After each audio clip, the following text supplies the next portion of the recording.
Hi అండి, నేను మీ Anusha. Welcome back to DAV YouTube channel. ఈరోజు మనం వీడియోలో పాలక్ పన్నీర్ అండి ఎలా తయారు చేసుకోవాలో చూద్దాం. చాలా అంటే చాలా సాఫ్ట్గా వచ్చింది.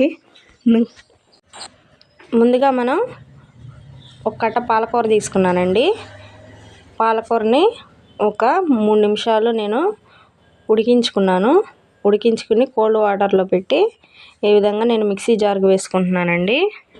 తర్వాత నేను ఒక పాన్ తీసుకుని దానిలో ఒక 3 టేబుల్ స్పూన్ ఆయిల్ వేసుకున్నాను. తర్వాత ఆయిల్ హీట్ అయిన తర్వాత పెద్ద టమాటోలు 2, పచ్చిమిర్చి 4, ఒక ఉల్లిపాయ సన్నగా ముక్కలు కోసి వేయించుతున్నానండి. కచ్చాపచ్చాగా వేయించుకుంటున్నాను నేను. చూడండి, బాగా సాఫ్ట్ అవ్వనవసరం అవసరం లేదు. చూడండి, ఈ విధంగా వేగిన తర్వాత మనం ముందుగా మిక్సీ జార్లో పాలకూర వేసుకున్నాం కదండి, అదే మిక్సీ జార్లోకి ఈ టమాటో పచ్చిమిర్చి ముక్కలను కూడా వేసి బాగా పేస్ట్ చేసుకుని ఒక పక్కన పెట్టుకోవాలి. చూడండి, ఈ విధంగా పేస్ట్ చేసి పక్కన పెట్టేసుకోవాలి. తర్వాత మనం అదే ప్యాన్లో ఇంకో 2 టేబుల్ స్పూన్ ఆయిల్ వేసుకుంటున్నానండి. నేను 2 టేబుల్ స్పూన్ ఆయిల్ వేసుకుని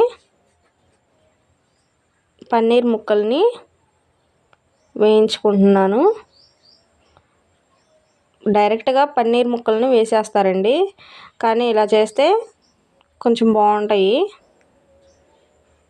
నేనైతే ఇలాగే చేస్తానండి. పన్నీర్ ముక్కల్ని ఈ విధంగా కొంచెం గోల్డెన్ బ్రౌన్ వచ్చిందాకా వేయించుకుంటాను. చూడండి, ఈ విధంగా గోల్డెన్ బ్రౌన్ వస్తున్నాయి కదండి. ఇప్పుడు తీసేసుకుందామండి. అదే ప్యాన్లో నూనె సరిపోతుందండి. అదే ప్యాన్లో 2 ఎండుమిర్చి, కొంచెం చెక్క, 2 లవంగ మొగ్గలు, కొంచెం జీలకర్ర వేసుకుని కొంచెం వేగిన తర్వాత అల్లం వెల్లుల్లి పేస్ట్ కూడా 1 టేబుల్ స్పూన్ అల్లం వెల్లుల్లి పేస్ట్ కూడా వేసుకుంటున్నానండి, ఫ్రెష్ది. చూడండి, అల్లం వెల్లుల్లి పేస్ట్ పచ్చివాసన పోయేంత వరకు వేయించుకోవాలండి. అది కూడా వేగిన తర్వాత ఒక రెమ్మ కరివేపాకు వేసుకుని అది కూడా వేగాలండి. వేగిన తర్వాత మనం ముందుగా పేస్ట్ చేసుకున్న పాలకూర మిశ్రమాన్ని వేసేసుకోవాలండి.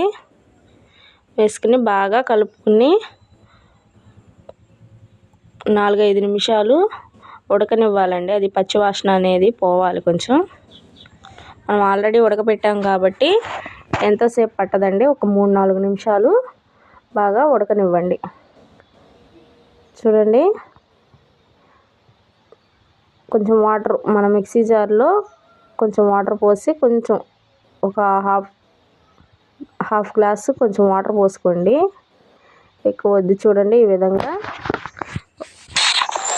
ఆయిల్ అనేది కొంచెం ఇలా ఈ విధంగా పైకి వచ్చిన తర్వాత రుచికి సరిపడా సాల్ట్, అలాగే 1/2 టేబుల్ స్పూన్ పసుపు కూడా వేసుకుంటున్నానండి.